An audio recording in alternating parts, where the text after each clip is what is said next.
O ciclo reprodutivo das pteridófitas é o mesmo encontrado em todos os vegetais terrestres, algumas algas e fungos. É o ciclo reprodutivo haplodiplobionte. Nele, nós teremos uma alternância de gerações entre uma fase diploide assexuada e uma fase haploide sexuada. As samambaias serão os primeiros representantes terrestres a terem uma maior autonomia no ambiente terrestre, onde a presença de água é menos abundante. Elas já apresentam uma cera revestindo suas folhas, que reduz a sua chance de desidratação, e tecidos de condução e sustentação, que possibilitam que esse grupo não só desafie a gravidade, como também transporte seiva com eficiência pelo interior do corpo.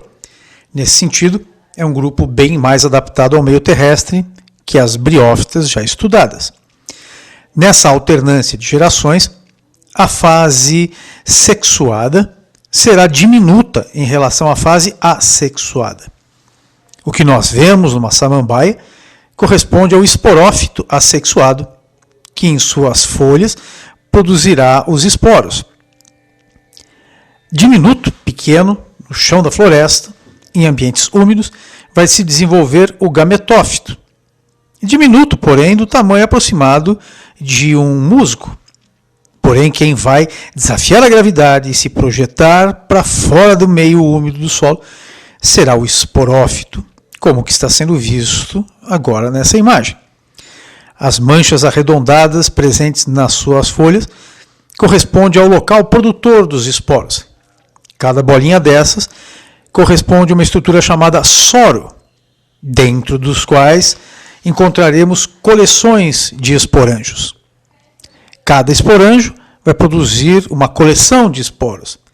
Logo, as pteridófitas, cujo principal representante são as samambaias, produzirão uma quantidade muito grande de esporos que, ao serem liberados na atmosfera, vão ser dispersos pelos ventos. Aqueles que caírem em solos úmidos terão chance de germinar, formando gametófitos. Mas a grande maioria será perdida. Alguns jamais tocarão o solo, ficarão perdidos na atmosfera e, portanto, não se desenvolverão. A estrutura presente, que vocês estão vendo nessa imagem, corresponde ao esporângio, que debaixo da folha está produzindo os esporos. Ele tem um formato que lembra um capacete, mais ou menos.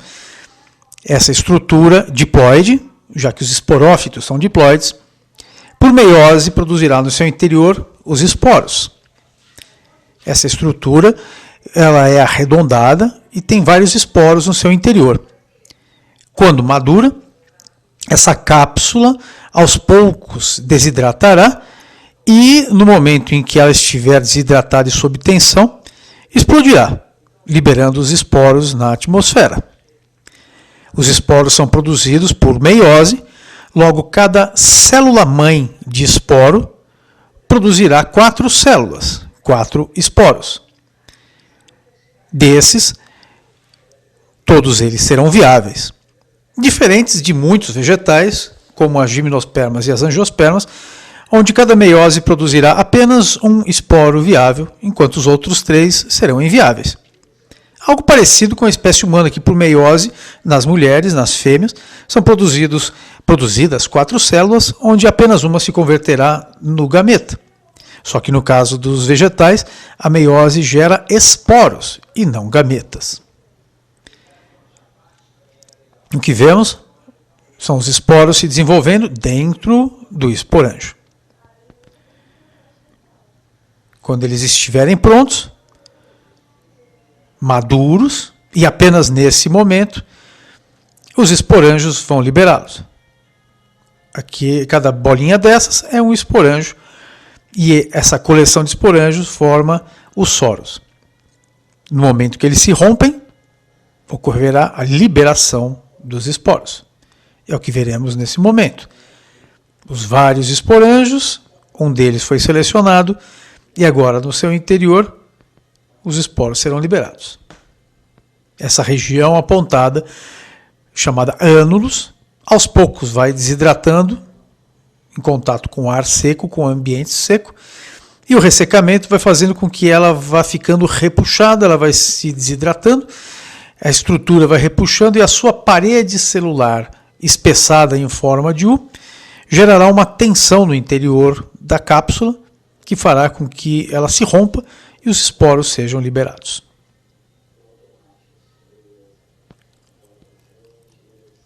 O que veremos nesse momento é justamente o rompimento do esporanjo, liberando os esporos. Parece um capacete se abrindo. Os esporos das pteridófitas, em geral, são bastante leves e conduzidos pelo vento. É dessa forma que as pteridófitas se espalham pelo planeta, levadas pelo vento. Esporos, em geral, são conduzidos pelo vento por serem leves, mas no caso das briófitas, como elas estão muito próximas do solo úmido, em geral eles caem logo abaixo e germinam no solo próximo à planta-mãe. No caso das samambaias, eles poderão ser levados a longas distâncias, né, e até às vezes de um continente a outro. Ao cair no chão, o esporo germina. Se o ambiente estiver úmido, é óbvio. Se não houver umidade, com o tempo ele poderá desidratar e morrer. Agora, com a umidade do meio, ele começará a germinar. Lembrem-se que os esporos são células haploides, já que vieram por meiose. E ele vai se desenvolver originando uma folha haploide também, o gametófito, que terá um formato semelhante a um coraçãozinho, um coração verde.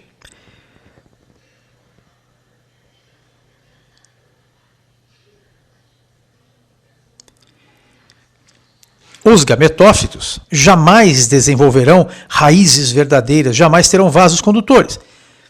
Então, o filoide originará rizoides. Não há aí a presença de um cauloide.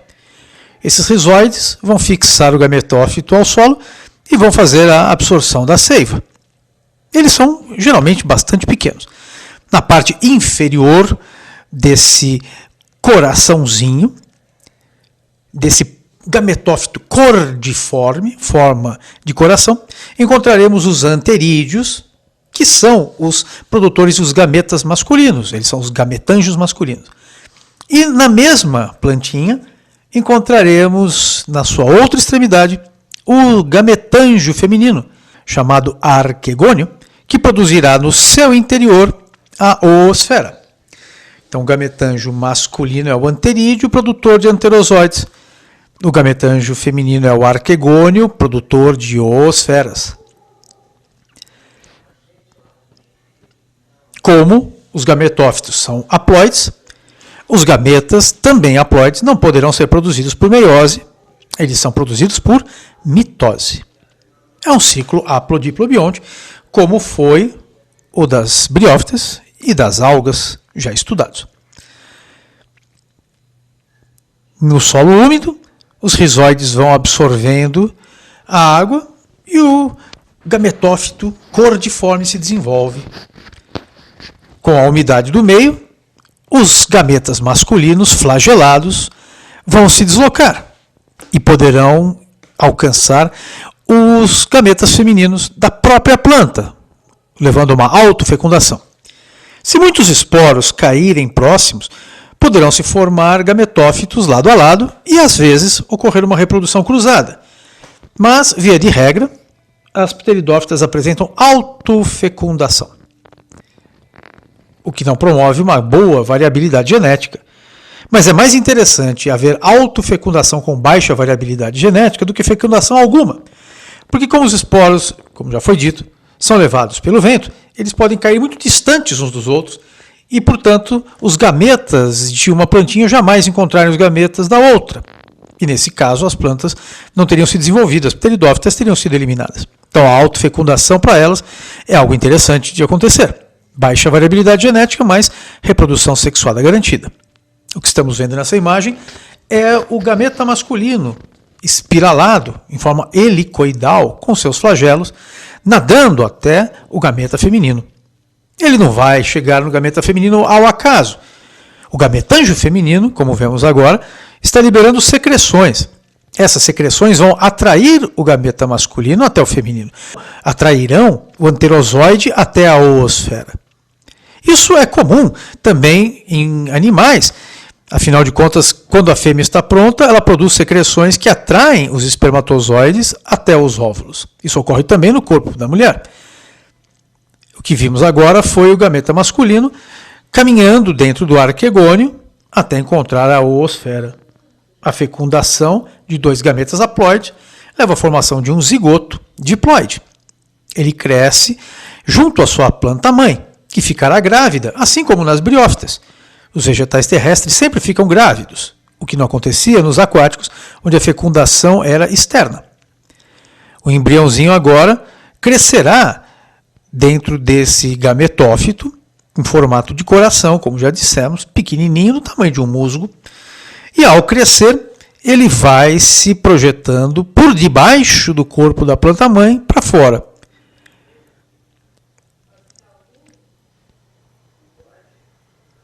Num primeiro momento, ele não terá coloração verde.